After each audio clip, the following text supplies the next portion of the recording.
Thank you. What you just heard is not a fixed piece of music. It's something that happens in real time between the instruments, the performer, the gestures, and the devices. As I was trained in composing music, I believed the goal was to have absolute control, but I became more interested in giving up some of that control and starting to listen to the system I'm playing with. Over the last several years, I've been building interactive devices like this glove and this shoe that translate movement into sound. At first, I thought of them simply as a tool that helped me expand what the guitar could do. But in fact, I was really diving into a bigger sea of possibilities. Music didn't become more predictable, it just became more alive. So small gestures mattered. Timing and even mistakes matter. I began to realize that what I was doing wasn't just composing music anymore. I was entering into a relationship with a system that responds, pushes back, and surprises me. Let me give you a brief explanation of how these devices evolved and how they informed my compositional practice. As I always say, I am an electric guitar player, used to have the sound of the guitar being transformed through the sound chain with, pedals and amplifiers. The first idea that came to mind was to create a MIDI controller with sensors to be able to manipulate the sound in real time while I was playing. From there, I was looking at my foot, and I literally thought, what if my foot is the controller? And that's how I started developing more complex interactive devices that took me to the GEP contraption, which is a motion sensing MIDI controller mainly used with dancers. And because of this interaction with dancers and becoming myself a mover, I decided to combine the idea of the shoe with the contraption and have a wearable device that dancers and movers alike can use to create sound. The common threads here are the use of multiple sensors that help me track the motion and the gesture, and the learning process of working with others in the discovery of new things for all of us. In working with others throughout this discovery process, I realized that these devices were behaving a bit unpredictably, and that was mainly given by two factors. There are some glitches in the coding. I'm not a professional programmer, and the sensors can pick up the slightest shift in movement. Thus, the combination of these two factors pushed me to rethink what our behavior is as human beings. There are gestures that we do every single day, but even though they look the same, they are not. Not to mention when we imitate gestures. We add something special to them, our own personal trait. I linked this to the idea of difference. What is it that makes us unique, and what is it that makes us stronger together? Our differences. These are the ones that push our self-imposed limitations, that makes us human, that makes us spark and shine. When we are together, that spark shines brighter. How do I apply this in my practice? By widening and deepening my listening.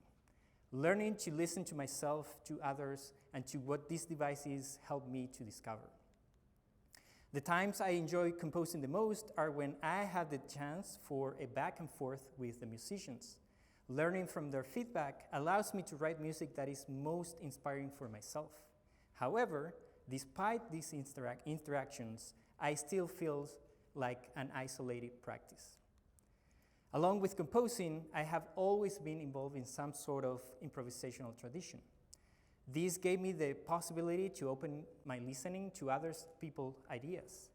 But it was always based on established musical traditions where you have good and bad things to do, where error is still considered undesirable. Nonetheless, everything is open to the possibility of error. From error, we learn, we grow, we achieve mastery. Error is an undeniable and necessary element in the process of creating. This is where I encountered enactivism, and here I mentioned just a few of the very interesting postulates.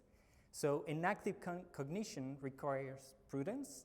It is grounded in a disciplined practice that cannot be done by one person alone, but in correlation with others. And it also requires that we embody an interest in others with whom we enact the world. Because of this, when I apply this to music and composition, then I arrive to the following. The shared process of music is enhanced, and the artistic result emerges as something between people, creative from the shared and the different. Therefore, enactive composition can serve as a vehicle for empathy, connection, and shared perception. We create with others, we become one with others. This process creates new environments that test the limits that we impose on ourselves and that we can push together. By understanding error as an integral part of the environment in which composer, performer, audience, and sound coexist, I shifted my approach to making music from a controlling idea to embracing error as a generative element in the process of creation. For this, the use of the devices by dancers, people with different abilities, and collaborators from other disciplines became an integral part in my process of creating as my own inspiration to create. Each person contributes their own humanity to the process of making. Each individual brings the uniqueness of their life to it. And this is what I believe makes the artwork unique to the interactions of every shared moment. We all have our unique way in which we observe the world around us, and in this different way of looking is that we gain a broader understanding. In those unique ways, we learn to be more human to each other, and activism helps me understand the importance of the bonds that connect us. We co-create every moment, every instant of life is a co-creation of us interacting. These devices serve the purpose of making those bonds more evident, more palpable. This brings the traditional idea of the genius composer down to earth, down to the realm where we are all equal and we all enrich each other, where the spark that inspires us is equally important to all of us. We are in community and we are because of community. We all have a distinguishing element that helps us grow beyond our self-imposed limitations.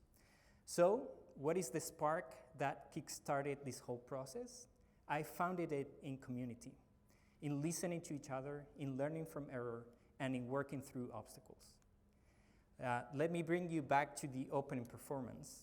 This short demonstration works based on a key factor that can be summarized as adaptation and responsiveness. When done with others, this adaptation requires purposefully listening and active learning from the other.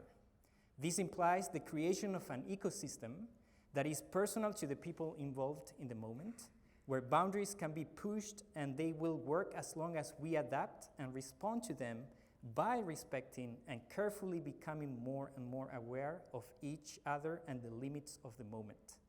There is a constant negotiation, a becoming in a shared moment, and an acknowledgement of others and self-perception. The key is creating together from a deeply rooted sense of mutual respect and care, accepting differences and learning from them. So I'm going to go off a script for just a few seconds. But I cannot, stop thinking that how the connections that we create even in this talk, like I keep thinking about the things I'm saying, and I see so common threads throughout all the talks that have been happening. So this is a shared moment, and we are creating that together. And it's with our own differences and our shared humanity that happens. So we are definitely stronger together because of those differences. So in a world increasingly designed to negate differences and exercise absolute control over the other, art can remind us of the shared humanity we all possess, something that does not come from domination, but from listening, responding, respecting, and creating together. Thank you so much.